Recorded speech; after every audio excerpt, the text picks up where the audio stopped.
ദൈവത്തിൻ്റെ ധന്യ തിരുനാമം വാഴ്ത്തപ്പെടുമാറാകട്ടെ. മറ്റൊരു സന്ദേശവുമായി നിങ്ങളുടെ അടുക്കൽ വരുവാൻ സർവശക്തനായ ദൈവം തന്ന നല്ല അവസരത്തിന് ഞാൻ സ്തോത്രം ചെയ്യുന്നു. വിശുദ്ധിക്ക് വേണ്ടി, വേർപാടിന് വേണ്ടി ഒരുങ്ങുകയും ദൈവവചനത്തിൽ കൂടെ പണിയപ്പെട്ടുകൊണ്ടിരിക്കുകയും ചെയ്യുന്ന ദൈവമക്കൾക്ക് വളരെ പ്രയോജനപ്പെടാൻ സാധ്യതയുള്ള, നമ്മൾ ഓർക്കാതെ പോലും പോയിക്കൊണ്ടിരിക്കുന്ന ഒരു വിഷയമാണ് ഞാൻ നിങ്ങളുടെ മുമ്പിൽ പരിശുദ്ധാത്മാവിൻ്റെ നിയന്ത്രണത്തിൽ സംസാരിക്കാൻ ആഗ്രഹിക്കുന്നത്. നമുക്ക് ഒരുമിച്ച് ഈ സന്ദേശം കേൾക്കുവാനും ചിന്തിക്കുവാനും പഠിക്കുവാനും പരിശുദ്ധാത്മാവ് നമ്മെ സഹായിക്കുമാറാകട്ടെ. ദൈവത്തെ അറിയാതെ ദൈവത്തിൻ്റെ വേല ചെയ്യുന്നവർ, അല്ലെങ്കിൽ ദൈവത്തെ അറിയാതെ ദൈവത്തെ ആരാധിക്കുന്നവർ, ദൈവത്തെ അറിയാതെ ദൈവത്തെ മഹത്വപ്പെടുത്തുന്നവർ, ദൈവത്തെ അറിയാതെ ദൈവത്തെ ഉയർത്തുന്നവർ, അങ്ങനെ ഈ ഭൂമിയിൽ മനുഷ്യരുണ്ടോ? ഉണ്ട് എന്ന് വിശുദ്ധ വേദപുസ്തകം നമ്മെ പഠിപ്പിക്കുന്നു. ആ ഒരു വിഷയത്തിലോട്ടാണ് നമ്മൾ ഇന്ന് ഈ പ്രഭാതത്തിൽ ഇറങ്ങുവാൻ ആഗ്രഹിക്കുന്നത്. വളരെ പ്രാർത്ഥനയോടുകൂടെ തികഞ്ഞ ദൈവാശ്രയത്തിൽ നമുക്ക് ദൈവസ്ഥനിലായിരിക്കാം. അതിന് ആധാരമായി മത്തായി സുവിശേഷം 7-ാം അധ്യായം 21 മുതൽ 23 വരെ, മത്തായി സുവിശേഷം 7-ാം അധ്യായം 21 മുതൽ 23 വരെയുള്ള വാക്യങ്ങൾ ഞാനിങ്ങനെ വായിക്കുന്നു.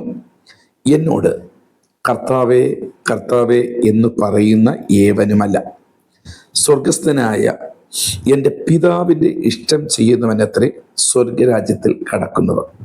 അടുത്ത, കർത്താവേ കർത്താവേ, നിന്റെ നാമത്തിൽ ഞങ്ങൾ പ്രവചിക്കുകയും നിന്റെ നാമത്തിൽ ഭൂതങ്ങളെ പുറത്താക്കുകയും നിന്റെ നാമത്തിൽ വളരെ വീര്യപ്രവൃത്തികൾ പ്രവർത്തിക്കുകയും ചെയ്തുവല്ലോ എന്ന് പലരും ആ നാളിൽ എന്നോട് പറയും. അന്ന് ഞാൻ അവരോട്, ഞാൻ ഒരു നാളും നിങ്ങളെ അറിഞ്ഞിട്ടില്ല, അധർമ്മം പ്രവർത്തിക്കുന്നവരെ എന്നെ വിട്ടു പോകുവിൻ എന്ന് തീർത്ത് പറയും. ഇന്ന് ഇതിനകത്ത് എൻ്റെ സന്ദേശം കേട്ടുകൊണ്ടിരിക്കുന്ന ദൈവമക്കൾ വളരെ ശ്രദ്ധയോടുകൂടെ നമ്മൾ ചിന്തിക്കേണ്ട ഒരു ഭാഗമാണ് പരിശുദ്ധാത്മാവ് നമുക്കിന്ന് നൽകിയിരിക്കുന്നത്. ദൈവത്തെ അറിയാതെ തന്നെ നമുക്ക് ദൈവവേല ചെയ്യാനും ആരാധിക്കാനും കഴിയും. ഇവിടെ നമ്മൾ വായിച്ച ഒരു ഭാഗമാണ് 7-ന്റെ മത്തായി സുവിശേഷം 21 മുതൽ വായിക്കുമ്പോൾ, കർത്താവേ കർത്താവേ, വായിൽ നല്ലൊരു ബന്ധമുണ്ട്, പക്ഷേ ജീവിതത്തിൽ ബന്ധമില്ല. യേശുവിനെ കർത്താവേ കർത്താവേ എന്ന് വിളിക്കുമ്പോൾ നമ്മുടെ വാ കൊണ്ട് ഭയങ്കര ബന്ധമാണ് ദൈവത്തെ, അല്ലേ? ഒന്നാലോചിച്ചുകൂടാ. നമ്മൾ ഹല്ലേലൂയ പറയുമ്പോൾ, അന്യഭാഷ പറയുമ്പോൾ, ശക്തമായി നമ്മൾ കൈരമടിച്ചൊക്കെ ആരാധിക്കുമ്പോൾ നമ്മുടെ നാവ് കൊണ്ടും കരം കൊണ്ടൊക്കെ ഭയങ്കര ബന്ധമാണ്. പക്ഷെ ജീവിതത്തിൽ ദൈവവുമായിട്ട് യാതൊരു ബന്ധവുമില്ല. ആ കൂട്ടരെ കുറിച്ചാണ് കർത്താവായ യേശു ക്രിസ്തു പറഞ്ഞത്. കർത്താവേ കർത്താവേ എന്ന് വിളിക്കുന്ന ഏവനുമല്ല, കർത്താവിൻ്റെ പിതാവിൻ്റെ ഇഷ്ടം ചെയ്യുന്നവനത്രേ സ്വർഗരാജ്യത്തിൽ പ്രവേശിക്കുന്നത്. അപ്പോൾ ഇവിടെ കർത്താവേ എന്ന് വിളിക്കാൻ വളരെ എളുപ്പമാണ്. പക്ഷെ കർത്താവ് നമ്മളോട് പറയുന്ന കാര്യങ്ങൾ അനുസരിക്കാൻ നമ്മളെ കൊണ്ട് പറ്റത്തില്ല. നിങ്ങളൊന്ന് ശ്രദ്ധിച്ചു നോക്കണം.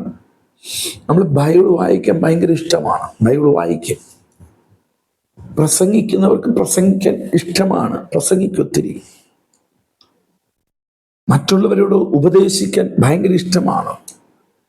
മറ്റുള്ളവരെ നേരായി കൊണ്ടുവരാൻ നമുക്കൊണ്ട് ഒത്തിരി പറ്റുന്നുണ്ട്. പക്ഷേ ദൈവവചനവുമായിട്ട് അല്ലെങ്കിൽ ദൈവവുമായിട്ട് നമുക്കൊരു ബന്ധമുണ്ടോ? Price the Lord. ഞാൻ ഇന്ന് സംസാരിക്കുന്നത് നിത്യതയ്ക്ക് വേണ്ടി ഒരുക്കപ്പെടുന്നവർക്ക് വേണ്ടിയാണ്. കാരണം ഇവിടെ യേശു 21 ഈ മത്തായി സുവിശേഷം 7:21 പറഞ്ഞു, എന്നോട് കർത്താവേ കർത്താവേ എന്ന് വിളിക്കുന്ന ഏവനുമല്ല, എൻ്റെ പിതാവിൻ്റെ ഇഷ്ടം ചെയ്യുന്നവർ സ്വർഗരാജ്യത്തിൽ കടക്കുന്നത്. അവിടെ സ്വർഗരാജ്യത്തിൽ കടക്കുന്ന ഒരു വ്യക്തിയുടെ ജീവിതത്തിനകത്ത് അധരം കൊണ്ടുള്ള ബന്ധമല്ല, ജീവിതം കൊണ്ടുള്ളൊരു ബന്ധമുള്ളവന് മാത്രമേ സ്വർഗരാജ്യത്തിലേക്ക് പ്രവേശിക്കാൻ പറ്റുകയുള്ളൂ. Price the Lord. അപ്പോൾ അത് ദൈവവേല ചെയ്യുന്നവരായിരുന്നാലും ആരാധിക്കുന്നവരായിരുന്നാലും നമ്മൾ അധരം കൊണ്ടുള്ള പ്രവൃത്തി കൊണ്ടുള്ള ബന്ധമല്ല നമുക്ക് കൂടുതലായി വേണ്ടത്. ദൈവവും ഞാനുമായുള്ള ബന്ധം, ആ ജീവിതം ഉണ്ടാകണം. എന്ന് വെച്ചാൽ ഞാനും ദൈവമായിട്ടുള്ള ജീവിതത്തിലൊരു ബന്ധം ഉണ്ടാകണം. Price the Lord. ഇനി നോക്കുക, അവിടെ ഒരു ഗ്രൂപ്പുകാർ വരികയാണ്. അപ്പോൾ ഒന്ന് പറഞ്ഞു, കർത്താവ് എന്നുള്ള വാ കൊണ്ടുള്ള ബന്ധമല്ല വേണ്ടത്, ജീവിതത്തിലൊരു ബന്ധം ഉണ്ടാകണം. എന്നുവെച്ചാൽ ഞാനും ദൈവമായിട്ട് ഒരു ശരീരം പോലെ കർത്താവ് എന്ത് പറഞ്ഞാലും അനുസരിക്കുന്ന ഒരു മകനായി തീരണം. അതാ ഞാൻ പറഞ്ഞത്, നമുക്ക് മറ്റുള്ളവരെ ഉപദേശിക്കാനും മറ്റുള്ളവരെ പ്രസംഗം കേൾപ്പിക്കാനും എനിക്ക് പറ്റും. അത് സിമ്പിളാണ്. കുറേ ബൈബിളിലെ വചനങ്ങൾ കാണാതെ പഠിച്ച് എനിക്ക് വേണമെന്നുള്ള പറയാം. പക്ഷെ അത് ദൈവം പ്രസാദിക്കണമെന്നില്ല. എൻ്റെ ഈ ശുശ്രൂഷ അത് ദൈവം അറിയണമെങ്കിൽ, ദൈവം അതിനെ ശരിവെക്കണമെങ്കിൽ ഞാനും ദൈവവുമായി ഒരു ബന്ധമുണ്ടാകണം. അത് അധരം കൊണ്ടുള്ള ബന്ധമോ പ്രവൃത്തി കൊണ്ടുള്ള ബന്ധമോ അല്ല, ജീവിതം കൊണ്ടൊരു ബന്ധമായിരിക്കണം. Price the Lord. മനസ്സിലാകുന്നുണ്ടോ? നമുക്കങ്ങനെ കഴിയുന്നുണ്ടോ? രണ്ടാമതായി, നമ്മൾ ആ ഭാഗം വായിക്കുമ്പോൾ ആ ഗ്രൂപ്പിൽപ്പെട്ട ചിലർ വന്ന് ദൈവത്തോട് പറയുകയാണ്, കർത്താവേ, ഞങ്ങൾ നിന്റെ നാമത്തിൽ പ്രവചിച്ചു. എന്നതിനർത്ഥം അവർക്ക് ശുശ്രൂഷ ഉണ്ട്.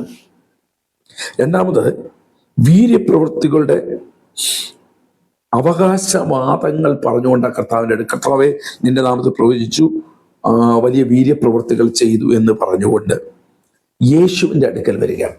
എന്ന് വെച്ചാൽ നാവ് കൊണ്ടുള്ള ശുശ്രൂഷ മാത്രമല്ല, പ്രവൃത്തികൾ കൂടെ ഞങ്ങളുടെ ശുശ്രൂഷ തെളിയിച്ചു. പക്ഷെ യേശു ആ വാക്കിനെ ശരിക്കും തിരസ്കരിക്കുകയാണ്. യേശു ആ വാക്കിനെ തിരസ്കരിച്ചിട്ട് പറയുകയാണ്. എന്താണ് പറയുന്നത്? അവർ പറഞ്ഞു, കർത്താവേ നിന്റെ നാമത്തിൽ ഞങ്ങൾ പ്രവചിച്ചു. അടുത്ത, നിന്റെ നാമത്തിൽ ഭൂതങ്ങളെ പുറത്താക്കി, നിന്റെ നാമത്തിൽ വളരെ വീര്യപ്രവൃത്തികൾ ചെയ്തുവല്ലോ. അപ്പോൾ അധരം കൊണ്ടും പ്രവൃത്തി കൊണ്ടും അവർ പലതും ചെയ്തു. പക്ഷെ അപ്പോഴും ദൈവവുമായിട്ട് അവർക്കൊരു ബന്ധമില്ല. Price the Lord. ഇന്നത്തെ ശുശ്രൂഷകളിൽ 95% ഈ വചനപ്രകാരമാണെന്ന് ഞാൻ വിശ്വസിക്കുന്നു. കാരണം ദൈവവുമായിട്ട് അവർക്ക് ജീവിതമില്ല.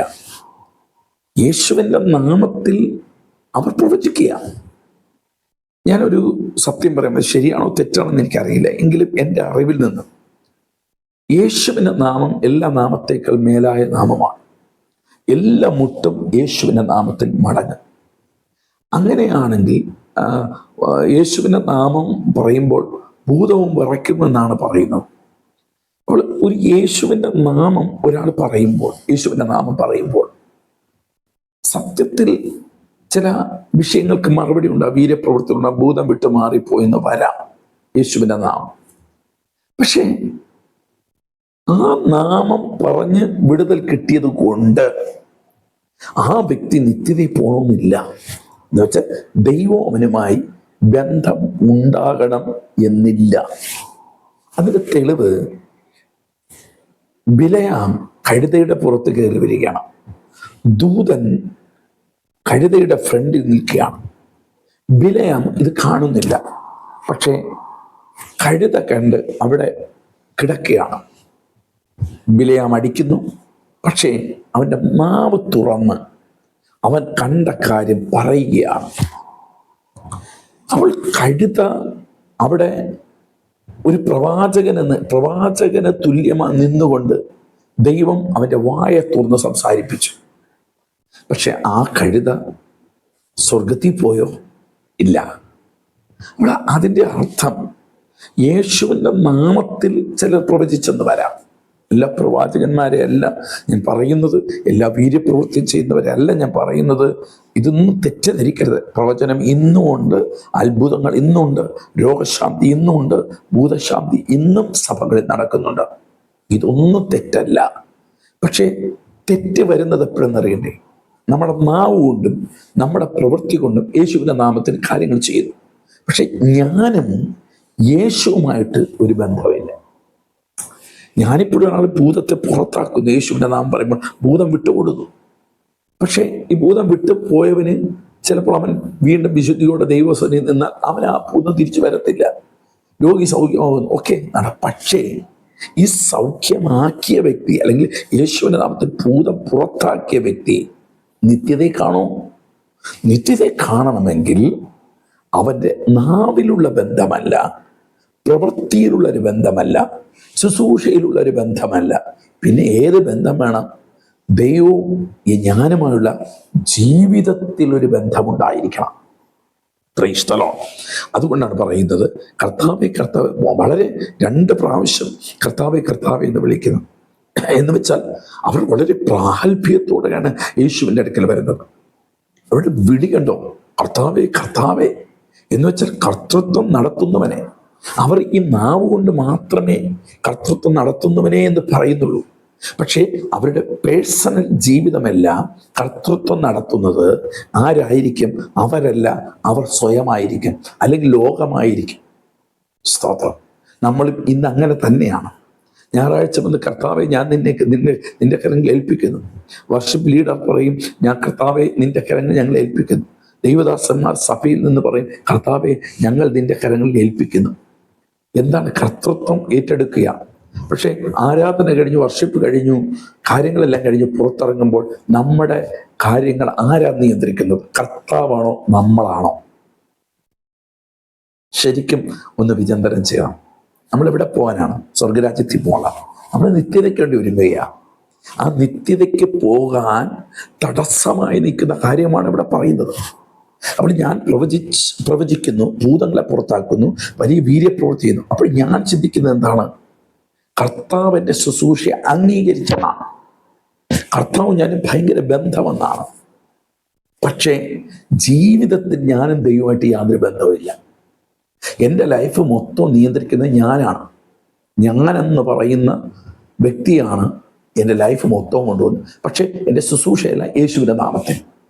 അവിടെ ഞാൻ ചിന്തിക്കുന്നത്, ഞാൻ ചെയ്യുന്നതെല്ലാം കർത്താവിൻ്റെ നാമത്തിലാണ്.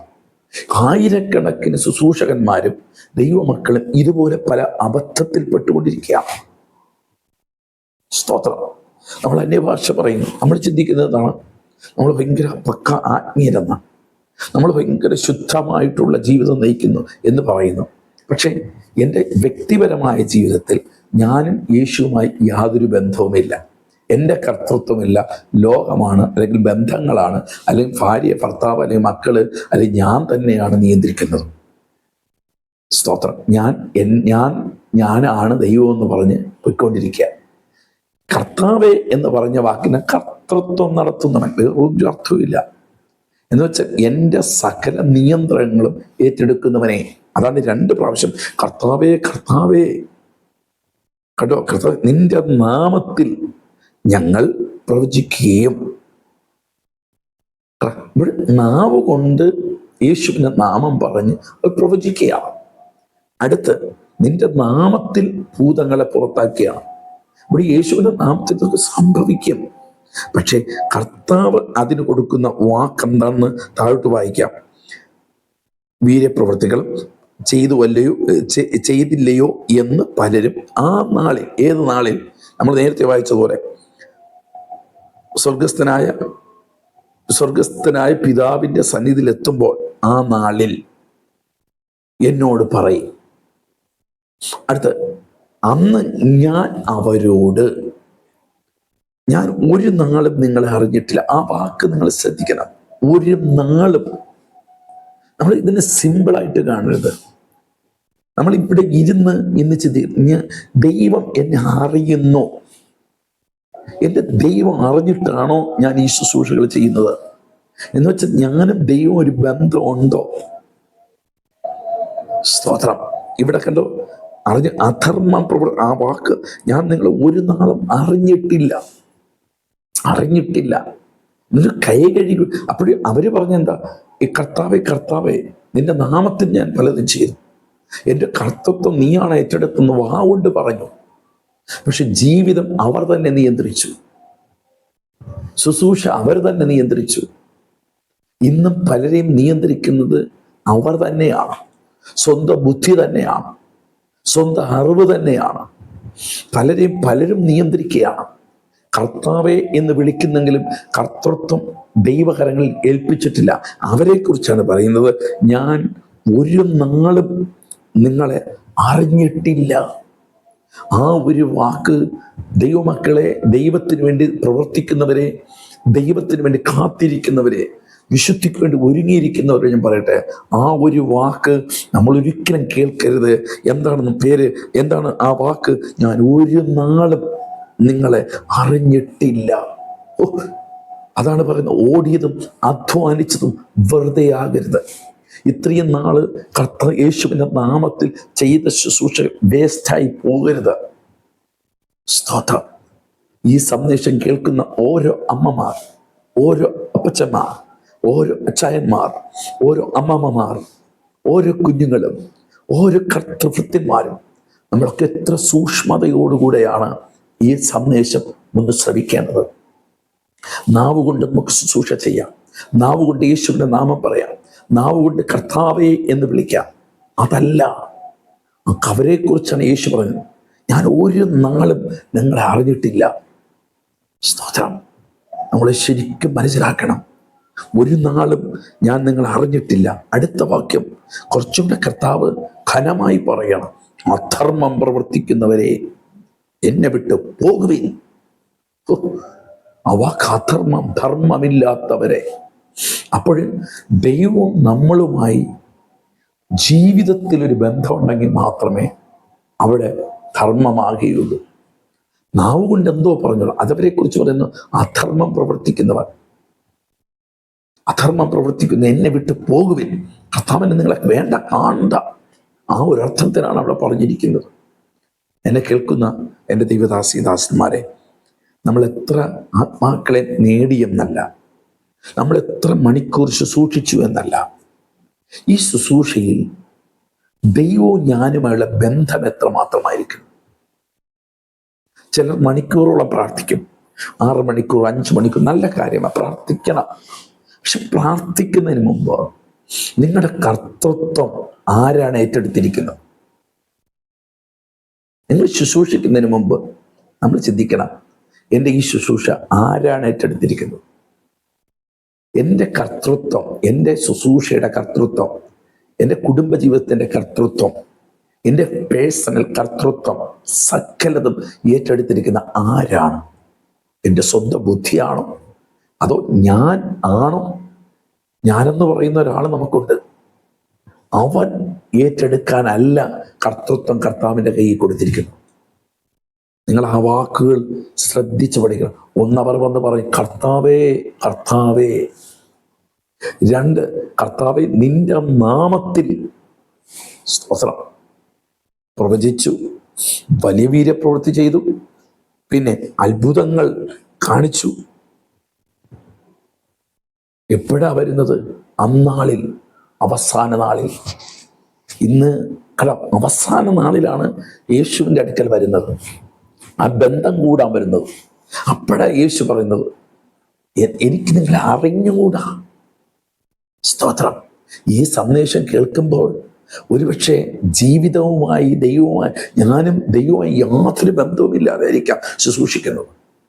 ഈ ശുശ്രൂഷകളൊന്നും പറയുന്നത് ജനത്തെ കാണാൻ, ജനത്തെ കണ്ട് ചെയ്യേണ്ടതല്ല, ദൈവം തരുന്നത് ചെയ്യണം, ദൈവത്തിൻ്റെ ഇഷ്ടം ചെയ്യണം.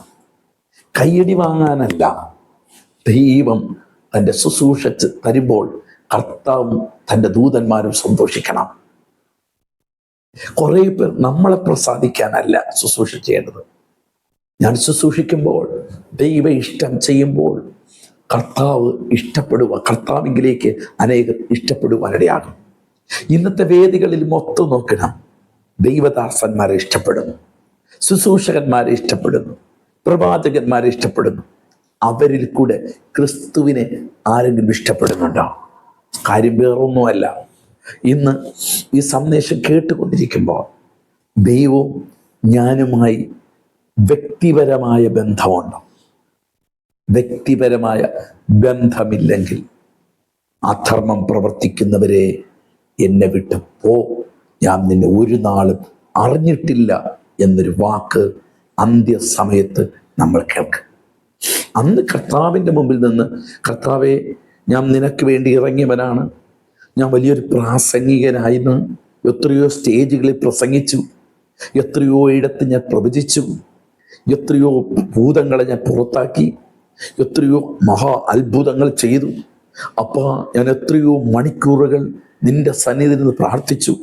അപ്പാ, ഞാൻ വിശുദ്ധിക്ക് വേണ്ടി വില കൊടുത്തു നിന്നു, ഉപദേശത്തിൽ നിന്നു എന്ന് അന്ന് പറഞ്ഞാൽ കർത്താവ് പറയുന്നൊരു ഒറ്റ വാക്കുണ്ട്: നിങ്ങൾ എന്നെ വിട്ടു പോ, എനിക്ക് നിന്നെ അറിഞ്ഞുകൂടാ.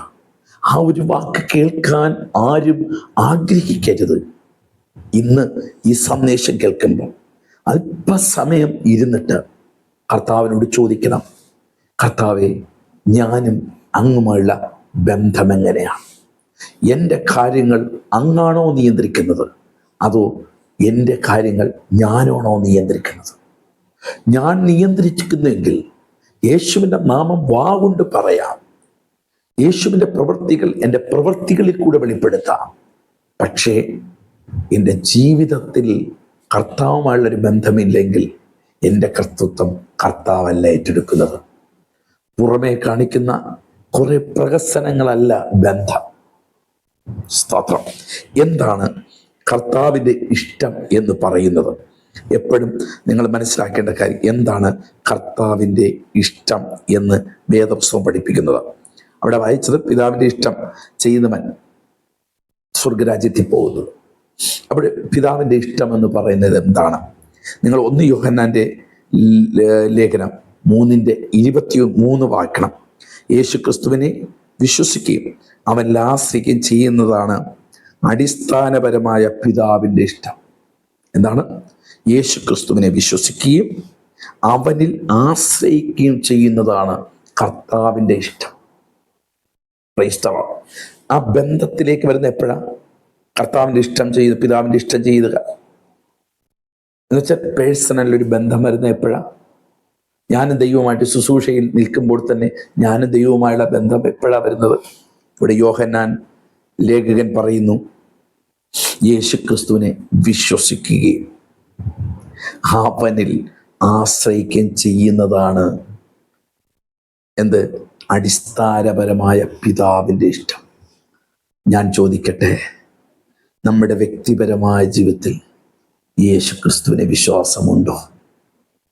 ആ വിശ്വാസം വരണമെങ്കിൽ മർക്കോസ് 1:15, കാലം തികഞ്ഞു, ദൈവരാജ്യം സമീപിച്ചിരിക്കുന്നു, മാനസാന്തരപ്പെട്ട് സുവിശേഷത്തിൽ വിശ്വസിക്കണം. സുവിശേഷം എന്നതോ ദാവീദിന്റെ സന്തതിയായി മരിച്ച് അടക്കപ്പെട്ട് 3-ാം നാൾ ഉയർത്തെഴുന്നേറ്റ് ക്രിസ്തു, അതാണ് ഞങ്ങളുടെ സുവിശേഷം. അങ്ങനെയാണെങ്കിൽ സുവിശേഷം എന്നതെന്ന് പറയുന്നത് യേശുവാണ്. ആ യേശുവിൽ നമുക്ക് വിശ്വസിക്കണമെങ്കിൽ എന്ത് വരണം? മാനസാന്തരം വരണം. എവിടെ മാനസാന്തരം വരണം? പുറമേ അല്ല. മനസ്സിലാ?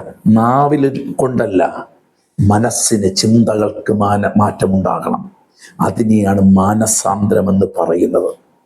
അവിടെയാണ് കർത്തൃത്വം കർത്താവ് ഏറ്റെടുക്കുന്നത്. സ്തോത്രം. അങ്ങനെയാണെങ്കിൽ ഒന്ന്, കർത്താവിൽ വിശ്വസിക്കണം, യേശുവിൽ വിശ്വസിക്കണം. രണ്ടാമത്തെ കാര്യം, കർത്താവിൽ ആശ്രയമെല്ലാം കർത്താവായിരിക്കണം. നമ്മുടെ ജീവിതത്തിൽ ഇത് സംഭവിക്കുന്നുണ്ടോ? അതാണ് പിതാവിൻ്റെ ഒന്നാമത്തെ ഇഷ്ടം. രണ്ടാമത്തെ ഇഷ്ടമെന്ന് പറയുന്നത് മാനസാന്തരപ്പെട്ട് വിശുദ്ധ ജീവിതം നയിക്കുന്നതാണ് ദൈവത്തിൻ്റെ രണ്ടാമത്തെ ഇഷ്ടം. 1 തെസ്സലോനിക്ക ലേഖനം 4-ാം അധ്യായം അതിൻ്റെ 3-ാം വാക്യം ഇങ്ങനെ പറയുന്നു, പാപത്തിൽ തുടരാതെ വിശുദ്ധിയിൽ നടക്കുന്നത് പിതാവിൻ്റെ ഇഷ്ടമാണ്. ഹല്ലേലൂയ. അങ്ങനെയാണെങ്കിൽ മാനസാന്തരപ്പെടുന്നത് പിതാവിൻ്റെ ഇഷ്ടമാണ്. മാനസാന്തരം എന്ന് പറയുന്നത് പുറമേ ഒരു ക്രിയ ചെയ്യുന്നതല്ല. വെള്ളയും ഇടുന്നതും ആഭരണം മാറ്റുന്നതും പിന്നെ കൈയടിക്കുന്നതും പള്ളിയിൽ എന്ന് പോകുന്നതും 2 ലിറ്റർ ചാരായം കുടിച്ചവൻ 1 ലിറ്റർ ചാരായം ആക്കിയതും പിന്നെ ദശാംശം കൊടുക്കും. ഇതൊന്നുമല്ല മാനസാന്തരം. മാനസാന്തരത്തിൻ്റെ യഥാർത്ഥമായ വശം വരേണ്ടത് മനസ്സിനൊരു മാറ്റം, ചിന്തകൾക്കൊരു മാറ്റം, വികാരങ്ങൾക്കൊരു മാറ്റം. സ്തോത്രം. അതിനെയാണ് മാനസാന്തരം എന്ന് പറയുന്നത്. അതുകൊണ്ടാണ് കർത്താവ് പറഞ്ഞത് 99 മാനസാന്തരപ്പെടാത്ത നീതിമാനേക്കാൾ മാനസാന്തരപ്പെടുന്ന ഒരു പാപിയെ ചൊല്ലി കർത്താവിൻ്റെ സന്നിധിയിൽ സന്തോഷമാണ്. അപ്പോൾ നമുക്ക് മനസ്സിലായല്ലോ. അപ്പോൾ ഇവിടെ മാനസാന്തരപ്പെട്ട് വിശുദ്ധ ജീവിതം നയിക്കുക. ഒരു ദിവസമല്ല വിശുദ്ധ ജീവിതകാലം മുഴുവൻ ഇത് ദൈവത്തിൻ്റെ ഇഷ്ടമാണ്. ഇനി മൂന്നാമതായി ദൈവത്തിൻ്റെ വചനത്തെ അനുസരിക്കുന്നതാണ് പിതാവിൻ്റെ ഇഷ്ടം. നോക്കുക, മത്തായി സുവിശേഷം 7:21 വാക്യം, എൻ്റെ പിതാവിൻ്റെ ഇഷ്ടം ചെയ്യുന്നവൻ സ്വർഗത്തിൽ പ്രവേശിക്കും എന്ന് വെച്ചാൽ ദൈവത്തിൻ്റെ വചനത്തെ അനുസരിക്കുന്നവനാണ് പിതാവിന് ഇഷ്ടപ്പെടുന്നവനാകുന്നത്. 4, സ്നേഹിക്കുന്നവനാണ് ദൈവത്തിൻ്റെ ഇഷ്ടം. മത്തായി സുവിശേഷം 22-ാം അധ്യായം അതിൻ്റെ 37 മുതൽ 40 വരെ ദൈവത്തെ മനുഷ്യനെയും സ്നേഹിക്കുക. ഇത് യേശു പഠിപ്പിച്ച പ്രധാന കൽപ്പനയാണ്. ആരെയൊക്കെ സ്നേഹിക്കണം? മനുഷ്യരെ, ദൈവത്തെ സ്നേഹിക്കുന്നതാണ് ദൈവത്തിന് ഇഷ്ടമെന്ന് പറയുന്നത്. 5-മതായി നോക്കുക, നന്മ ചെയ്യുന്നതാണ് ദൈവത്തിന് ഇഷ്ടമെന്ന് പറയുന്നത്. യാക്കോബിന്റെ ലേഖനം 4-ാം അധ്യായം 17-ാം വാക്യം, ദൈവത്തിൻ്റെ ഇഷ്ടമറിഞ്ഞിട്ട് ചെയ്യാതിരിക്കുന്നത് പാപമാണ്. അങ്ങനെയാണെങ്കിൽ നന്മ ചെയ്യാൻ നമുക്ക് അറിവുണ്ടെങ്കിൽ നന്മ ചെയ്യണം. നിങ്ങൾക്ക് നന്മ ചെയ്യണം. എന്നെ കേട്ടുകൊണ്ടിരിക്കുന്ന ഒരു ആൻറ്റിക്ക് ശാരീരികമായി ക്ഷീണം, ആരും രക്ഷപ്പെടുത്താനില്ല, എൻ്റെ കയ്യിൽ കുറച്ച് കാശുണ്ട്, അത് നന്മ ചെയ്യാൻ എനിക്ക് പ്രാപ്തിയുള്ള സമയത്ത് ഞാൻ അത് ചെയ്തില്ല എങ്കിൽ അത് പാപമാണ് എന്ന് പറയുന്നു. അങ്ങനെയാണെങ്കിൽ നന്മ ചെയ്യുന്നത് കർത്താവിന് ഇഷ്ടമാണ്. അടുത്ത് 6-ാമത്തെ കാര്യം, പ്രയാസങ്ങളിലും ദൈവത്തിൽ വിശ്വസിക്കുന്നത് ദൈവത്തിന് ഇഷ്ടമാണ്. നമ്മുടെ ജീവിതത്തിനകത്ത്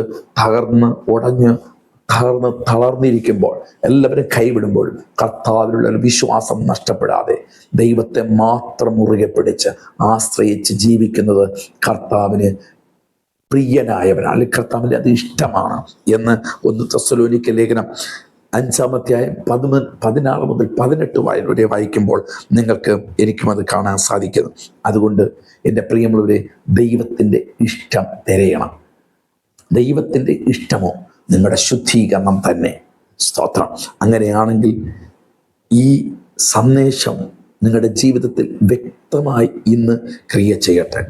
നമ്മുടെ കൊണ്ട് കുറേ പാട്ട് പാടുന്നതോ കൊണ്ട് കുറേ അന്യഭാഷ പറയുവാനോ അല്ലെങ്കിൽ മറ്റെന്തെങ്കിലും പ്രവൃത്തികൾ കർത്താവിനോട് അത് ചെയ്യുന്നു ഇത് ചെയ്യുന്നു ട്രാക്ട് കൊടുക്കുന്നു, ഇതൊന്നും കൊടുക്കരുതെന്നല്ല പറയുന്നത്.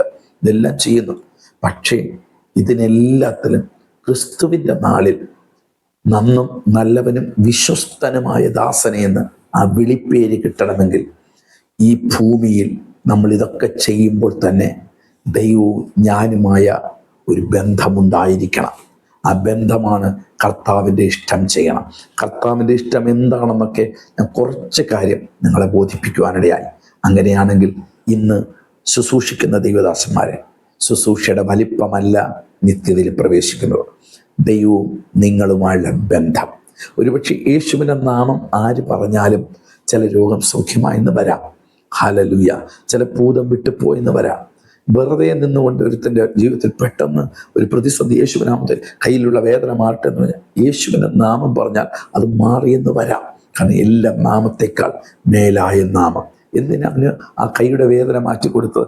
യേശു ദൈവമെന്ന് അവൻ്റെ ശരീരത്തിലെ രോഗശാന്തി നടക്കുമ്പോൾ അവൻ മനസ്സിലാക്കാൻ വേണ്ടിയാണ്. അങ്ങനെയാണെങ്കിൽ യേശുവിൻ്റെ നാമം എല്ലാ നാമത്തേക്കാൾ മേലായ നാമമാണ്. എന്നെ കേൾക്കുന്ന ദൈവമക്കളെ, ആ നാമത്തിൽ ചില നമുക്ക് പറയാൻ പറ്റും, ചിലത് സംഭവിച്ചെന്ന് വരാം, ചില പ്രവചനങ്ങൾ വെളിപ്പെട്ടെന്ന് വരാം, രോഗശാന്തികൾ നടന്നത് വരാം, വലിയ വീര്യപ്രവൃത്തികൾ നടന്നെന്ന് വരാം. പക്ഷേ ഇതൊന്നുമല്ല നിത്യതയിലേക്ക് പോകുന്നത്. ഇതിൻ്റെ കണക്കൊന്നും കൊണ്ടല്ല നമ്മൾ പോകുന്നത്. ഞാൻ ഈ ശുശ്രൂഷകളെല്ലാം ചെയ്യുമ്പോഴും ഞാനും ദൈവവുമായുള്ളൊരു ബന്ധം, ഞാൻ ദൈവത്തിൻ്റെ ഇഷ്ടം ചെയ്യുന്നുണ്ടോ എന്ന് ശരിക്കും ശ്രദ്ധിക്കുക, മുമ്പിലോട്ട് പോകുക. കാരണം മരണമെന്ന് പറയുന്നത് ഏത് നിമിഷവും വരാം. കർത്താവിൻ്റെ വരവ് ഏത് സമയത്തും സംഭവിച്ചെന്ന് വരാം. നമ്മൾ ഒരുപക്ഷെ നമ്മൾ പെട്ടെന്നിരിക്കുന്ന ഇരിപ്പ്, നമ്മുടെ മനുഷ്യരാണ്, എന്തെങ്കിലും സംഭവിച്ചു പോയാൽ ഏറ്റു പറയാനോ കരയാനോ ചിലപ്പോൾ സമയം കിട്ടിയെന്ന് വരില്ല. ആകയാൽ ഈ കേൾക്കുന്ന സന്ദേശത്തിന് മുമ്പിൽ ഇവിടെ ഇരുന്ന് ഇപ്പോൾ തന്നെ ഒന്ന് ദൈവത്തോട് ചോദിക്കണം, കർത്താവേ, ഞാനും അങ്ങുമായുള്ള ബന്ധം എപ്രകാരമായിരിക്കുന്നു? ഇത്രയും വർഷമായി, ചിലർ 50 വർഷമായി, ചിലർ 40, 30, 20, 10, 5 വർഷം, ഇങ്ങനെയൊക്കെയുള്ള വർഷങ്ങളോളം കർത്താവിനെ സേവിക്കുന്നു, ശുശ്രൂഷകൾ ചെയ്യുന്നു. പക്ഷേ നിങ്ങൾ ചോദിക്കണം, കർത്താവെ, കർത്തൃത്വം, എൻ്റെ ശുശ്രൂഷയുടെ കർത്തൃത്വം കർത്താവാണോ ഞാനാണോ ഏറ്റെടുത്തിരിക്കുന്നത്? ഞാനാണ് ഏറ്റെടുത്തിരിക്കുന്നെങ്കിൽ ഞാനും ദൈവവുമായി യാതൊരു ബന്ധവുമില്ല. അങ്ങനെയാണെങ്കിൽ ആ ബന്ധം തകർന്നു പോയാൽ നിത്യത നമുക്ക് ലഭിക്കുകയില്ല. നിത്യയിൽ നമ്മൾ അകന്നു പോകുവാനിടയാകും. ആകയാൽ വളരെ ഭയത്തോടുകൂടെ ഈ വാക്കുകൾ ഒരിക്കൽ കൂടി ഞാൻ വായിച്ച് ഞാൻ നിർത്തുവാൻ ആഗ്രഹിക്കുന്നു. എന്നോട് കർത്താവേ എന്ന് പറയുന്നവൻ ഏവനുമല്ല, സ്വർഗസ്ഥനായ എൻ്റെ പിതാവിൻ്റെ ഇഷ്ടം ചെയ്യുന്നവനത്രേ സ്വർഗരാജ്യത്തിൽ പോകുന്ന. ദൈവത്തിൻ്റെ ഇഷ്ടമെന്ന് പറയുന്നത് നിങ്ങളുടെ ശുദ്ധീകരണമാണ്, മാനസാന്തരമാണ്, നന്മ ചെയ്യുന്നതാണ്, സ്നേഹിക്കുന്നതാണ്, കഷ്ടതകളിലും വേദനകളിൽ വിശ്വാസത്തിൽ പിടിച്ചു നിൽക്കുന്നതാണ്. അതുപോലെ മാനസാന്തരവും അതുപോലെ തന്നെ വിശുദ്ധ ജീവിതവുമാണ് കർത്താവ് ആഗ്രഹിക്കുവാൻ ഇഷ്ടപ്പെടുന്നത്. അങ്ങനെയാണെങ്കിൽ ആ ഇഷ്ടത്തിൽ ജീവിക്കുന്നവൻ കർത്താവിൻ്റെ ഇഷ്ടം ചെയ്യുന്നവനാണ്. അവനാണ് സ്വർഗരാജ്യത്തിൽ പോകേണ്ടത്. അല്ലാതെ കർത്താവേ നിന്റെ നാമത്തിൽ ഞങ്ങൾ പ്രവചിച്ചു, നിന്റെ നാമത്തിൽ ഭൂതങ്ങളെ പുറത്താക്കുകയും നിന്റെ നാമത്തിൽ വളരെ വീര്യപ്രവർത്തികൾ പ്രവർത്തിക്കുകയും ചെയ്തുവല്ലോ എന്ന് പലരും ആ നാളിൽ എന്നോട് പറയും. അന്ന് ഞാൻ അവരോട്, ഞാൻ ഒരു നാളും നിങ്ങൾ അറിഞ്ഞിട്ടില്ല, അധർമ്മം പ്രവർത്തിക്കുന്നവരെ എന്നെ വിട്ടു പോകുവിൻ എന്ന് പറയും. എന്നെ കേൾക്കുന്നവരോട് പറയട്ടെ, ആ 10 കന്യകമാരിൽ 5 പേരെ പോലെ നമ്മളാകാതിരിപ്പാൻ, നമ്മുടെ മരണം എപ്പോഴും വേണമെങ്കിൽ സംഭവിക്കാം, കർത്താവിൻ്റെ വരവ് എപ്പോഴും വേണമെങ്കിൽ നടക്കാം. ഏതും വരട്ടെ, കർത്താവിൻ്റെ സന്നിധിയിൽ നമ്മളും ദൈവവുമായൊരു ബന്ധം. കൂടുതൽ ശുശ്രൂഷ ഇല്ലെങ്കിലും, വലിയ പ്രാർത്ഥനക്കാരല്ലെങ്കിലും, വലിയ പ്രവാചകന്മാരല്ലെങ്കിലും, വലിയ ആയിരക്കണക്കിന് ആൾക്കാരുമായിട്ട് ബന്ധം ഇല്ല എങ്കിലും, ആൻറ്റി അങ്കിളെ, ദൈവദാസനെ, അച്ചായ, ഒറ്റപ്പെട്ട ഒരു ജീവിതമാണെങ്കിലും ദൈവവും നിങ്ങളുമായുള്ളൊരു ബന്ധം, അവരെ ചേർക്കാൻ യേശുദാ വരാൻ പോകുന്നു. കണ്ണുകളെ മൂട ഒരു നിമിഷം പ്രാർത്ഥിക്കാം. കർത്താവേ, ഈ സന്ദേശം അടിയനിവിടെ പകരുമ്പോൾ പലപ്പോഴും ഞങ്ങൾ ധാരാളം ശുശ്രൂഷകൾ ചെയ്യുന്നു, പലരുടെ കൈയടി ഏറ്റുവാങ്ങുന്നു, പലരും അവരുടെ ജീവിതത്തിൽ വിടുതൽ ലഭിച്ചെന്ന് സാക്ഷ്യങ്ങൾ പറയാറുണ്ട്. പക്ഷെ ഞാനും ദൈവവുമായുള്ള ബന്ധം എന്തെന്ന് എപ്പോഴെങ്കിലും ഞങ്ങൾക്ക് ചിന്തിക്കാൻ കഴിയുന്നുണ്ടോ കർത്താവെ? ആ പേര് വിളിക്കുമ്പോൾ എൻ്റെ പേര് അങ്ങ് വിളിക്കുമോ കർത്താവെ?